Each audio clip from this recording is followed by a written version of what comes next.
Magandang hapon po sa ating lahat. I-share po ko sa inyo yung simpleng paraan ng kaligtasan, sabi po sa Bible. At paano maligtas? Ayun, no? Kasi isang araw, tayo po ay darating sa buhay nito ay mawawala sa mundo, lilisan, papanaw, no? Ano mangyari pag namatay yan? At paano maligtas? Sa kapahamakan, no po, yung ating kalulubuhay.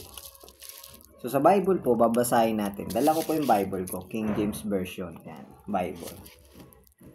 Sabi po sa Romans chapter 6, verse 23, sabi po ng salita ng Diyos, "For the wages of sin is death, but the gift of God is eternal life through Jesus Christ our Lord."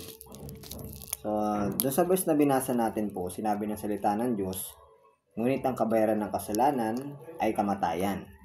Ngunit ang regalo ng Diyos ay buhay na walang hanggan sa pamamagitan ng ating Panginoong Jesucristo. So doon po sa verse na binasa po natin, ang sabi ng salita po ng Diyos, may bayad sa kasalanan. Ito po'y kamatayan. Ang tinutukoy po ni God na kamatayan, tayo po makasalanan pag namatay, pupunta po sa impyerno. Yun po yung parusa natin sa Diyos pag tayo po'y namatay. Na dapat po natin maunawaan, no?